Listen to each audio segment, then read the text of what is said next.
বাঙালিকে এক প্রকার অসম্মান করা এবং বাংলায় বললেই আমার মনে হয় সবচেয়ে ভালো হতো। হিন্দু ধর্মের যে সমস্ত বইপত্র আছে সেইগুলোই মূলত এই স্টল থেকে পাওয়া যাবে। তাই আমাদের বিরোধিতা করতে গিয়েই আমাদের বেশি প্রচার হলো, আমাদের লড়াইটা মানুষের কাছে সবার কাছেই পৌঁছেছে। আমি এই ব্যাপারে বলবো যে বাঙালি হিসেবে যে এটা বাংলাকে অসম্মান করা, সে কলকাতা বইমেলা নাম, সেক্ষেত্রে আমাদের বক্তব্যটা এবং এটা মাথায় রাখতে হবে যে যত দর্শক এসছে তার ম্যাক্সিমামটাই হচ্ছে বাঙালি।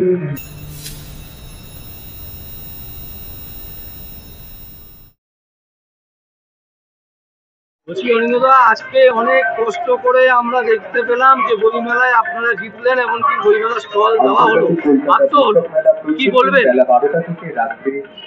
এটা খুবই আনন্দের ব্যাপার যে আমরা আজকের এই কলকাতা বইমেলাতে আমরা স্টল দিতে পেরেছি এবং আমার ব্যক্তিগত ধারণা বিগত দিনগুলোতেও আমরা স্টল দিয়েছি, কিন্তু এবছর যেভাবে আমাদের স্টলের সাড়া পড়েছে, যেভাবে যারাই বই মেলায় এসছে একবার আমাদের স্টল ঘুরে যাচ্ছে, যা ভিড় বা জমায়েত, সেটা আমাদের জন্য আমি বলবো খুবই আনন্দদায়ক ব্যাপার।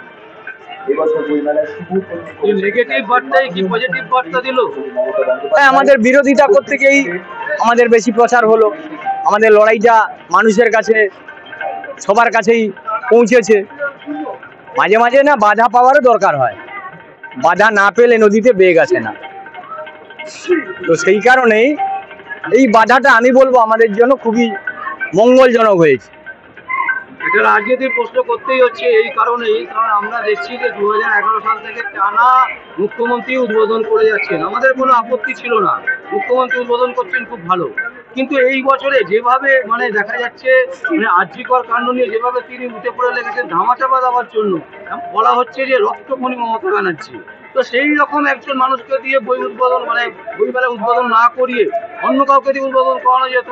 আমাদের রাজ্যে বহু বড় বড় মানুষ আছে, বিরক্ত মানুষ আছেন, তাদেরকে দিয়ে করানো যেত, কেন করা হচ্ছে না? কেন, কি বলবেন এটা ব্যাপারটা একটা কথা বলি, পরিচালনা করে নামে গিল্ড, কিন্তু এটা সরকারেরই সহযোগিতায় সরকার বকলমে এদেরকে পরিচালনা করে। সেই কারণে গিল্ডের সেই বুকের পাটা নেই বা হিম্মত নেই যে মুখ্যমন্ত্রীকে বাদ দিয়ে অন্য কাউকে নিয়ে এসে উনি উদ্বোধন করাবেন। নামে গিল্ড, এটা হচ্ছে বকলমে পরিচালিত রাজ্য সরকারেরই একটা সহযোগী টিম। আর আজকে উদ্বোধন হওয়ার কথা ছিল 4টের সময়, দর্শকদের জন্য খুলে দেওয়ার কথা ছিল গেট, কিন্তু 5:30টার পর গেট খোলা হয়েছে। তার কারণ মুখ্যমন্ত্রী মমতা ব্যানার্জি ছিলেন বলে। আমরা বাইরের বেশ কিছু দৃশ্য দেখেছি যেখানে সাধারণ মানুষ অসন্তুষ্ট হচ্ছিল যে আমাদের তো সময় কম আছে। কি বলবেন, এইভাবে দেরি করানোটা কি দরকার ছিল? একেবারেই দরকার ছিল না। এই উৎসব মুখ্যমন্ত্রীর বা কোনো নেতা মন্ত্রীর নয়, হওয়া উচিত নয়, কিন্তু যে কথা আপনাকে আগেও বললাম যে যারা পরিচালনা করছে এরা নামে একটা সংস্থা, কিন্তু বেসিক্যালি রাজ্য সরকারের দ্বারা পরিচালিত। তাই মুখ্যমন্ত্রী যত সময় না আসবে তত সময় পর্যন্ত সাধারণ মানুষকে বা যারা বইয়ের পাঠক আছে তাদেরকে অত্যাচারিত হেনস্থা হতে হবে, এটা স্বাভাবিক। এটাই হচ্ছে এদের কালচার, এটা এদের রীতিনীতি। আমার একটা ছোট্ট প্রশ্ন, আজকে মুখ্যমন্ত্রী ইংরেজিতে ভাষণ দিচ্ছিলেন, সেখানে প্রচুর বাঙালি দর্শক, কারণ আমরা যেহেতু বাঙালি, আমাদের মতন প্রচুর বইপ্রেমীরা ছিলেন, তাদেরকে বলা হয়েছে যে আমি তোমাদেরকে পরে বলছি, আগে ইংরেজিতে বলি, কারণ বাইরে থেকে অনেক ডেলিগেটরা এসছেন। এটা কি বাংলার মানুষদেরকে অপমান করে না? আমি এই ব্যাপারে বলবো যে বাঙালি হিসেবে যে এটা বাংলাকে অসম্মান করা, কারণ এই অনুষ্ঠান যেহেতু বাংলাতে হচ্ছে, কলকাতা বইমেলা নাম, সেক্ষেত্রে আমাদের বক্তব্যটা এবং এটা মাথায় রাখতে হবে যে যত দর্শক এসছে তার ম্যাক্সিমামটাই হচ্ছে বাঙালি। কিছু ফরেনার এই অনুষ্ঠানকে কেন্দ্র করে আসতে পারে, কিন্তু তার সংখ্যা অতি নগণ্য। তা আমরা তাদের গুটি কতককে বলতে গিয়ে ইংরেজি বলবো, এবং আমার ধারণা যত ফরেনার এসছে সবাই ইংরেজি ভাষাটা জানে তাও না, তাদের আঞ্চলিক ভাষা আছে, তো সেটা সবাই যে ইংরেজি ভাষায় অভ্যস্ত তাও নয়।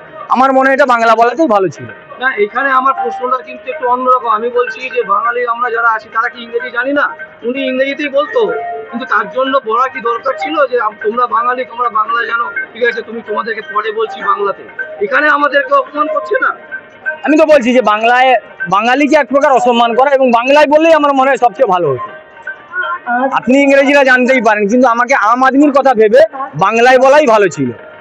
আমাকে বুঝতে হবে এই মেলা কাদের জন্য, এই বই কারা পড়তে আসবে, এই বুক ফেয়ারে কারা উপস্থিত হবে, কারা বই কিনতে আসবে, তারা হচ্ছে এই আপামর বাংলার জনগণ।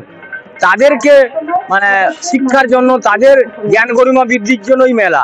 তো সেই ক্ষেত্রে তারা যদি না বুঝতে পারে, আমি বলছি না যে বাঙালি ইংরেজি জানে না, কিন্তু আবারও বলছি আপনাকে, আম আদমির জন্য আমাদের ভাবা উচিত, একদম নিম্ন স্তরের লোকটার কথা ভাবা উচিত, যারা আমার ভাষাটা বুঝতে পারবে। আমার শেষ প্রশ্ন, বলছি প্রথম দিনেই আপনাদের স্টলে বাম্পার ভিড়, কি বলবেন? আমি আবারও বলছি, এটা আমাদের জন্য খুবই আনন্দদায়ক ব্যাপার। বিগত দিনে এই ভিড় ছিল না, হয়নি। যে ভিড় আজ থেকে শুরু হয়েছে তাতে আমি আশাবাদী যে শেষ দিন পর্যন্ত আমাদের মানে স্টল খুবই ভালো সেল করবে এবং মানুষের কাছে এই বার্তাটা পৌঁছাবে, আমরা যেটা দিতে চাইছিলাম। বিশ্ব হিন্দু পরিষদের বিশ্ব হিন্দু বার্তা নামে যে স্টলটা, ওই স্টলে কি শুধুমাত্র একটা নির্দিষ্ট সম্প্রদায়ের বই পাওয়া যাবে, নাকি বিভিন্ন সম্প্রদায়ের মানুষ এখানে এই বই সংগ্রহ করে তাদের জ্ঞান অর্জন করতে পারবে? না, বিশ্ব হিন্দু বার্তা যেটা, বিশ্ব হিন্দু বার্তা যে বইগুলো পাবলিশ করে বা হিন্দু ধর্মের যে সমস্ত বইপত্র আছে সেইগুলোই মূলত এই স্টল থেকে পাওয়া যাবে। এখানে কোনো অন্যান্য ধর্মীয় কোনো ব্যাপার নেই, এটা বিশ্ব হিন্দু পরিষদের দ্বারাই পরিচালিত। এই বার্তাটা হচ্ছে বিশ্ব হিন্দু বার্তা, সেখানে বিশ্ব হিন্দু পরিষদের বা হিন্দুদের নিয়ে যাবতীয় বইপত্র এখানে পাওয়া যাবে। বর্তমানে বাংলাদেশ নিয়ে হিন্দুদের উপর একটা আক্রমণ চলছে, কি বলবেন? এটা দুর্ভাগ্যজনক ব্যাপার যে বাংলাদেশে হিন্দুদের ওপর যে অত্যাচার হচ্ছে সেটা কখনোই কাঙ্ক্ষিত ছিল না, সেটা কখনোই আমরা কেউ আশা করিনি বা আমরাও চাই না। আমরা এদেশে যারা আছে সংখ্যালঘু, আমরা তো তাদের ওপর এটা করিনি বা করতে চাই না, কাউকে করতে বলবো না। কিন্তু ওখানে যারা মাইনরিটি আছে তাদের ওপর যেটা হচ্ছে সেটা কখনোই কাঙ্ক্ষিত না। পরিষদ থেকে আপনারা কি কখনো তাদের পাশে দাঁড়াবেন? হ্যাঁ, অবশ্যই দাঁড়াবো। আমাদের লোকজন যাচ্ছে, কেন্দ্রীয়ভাবে যাচ্ছে, এটা রাজ্যের বিষয় নয়, এটা সেন্ট্রালের ব্যাপার। কেন্দ্রীয়ভাবে আমাদের লোক যাচ্ছে, কথা বলছে, উচ্চ স্তরে যা যা আলোচনা করা সেগুলো চলছে।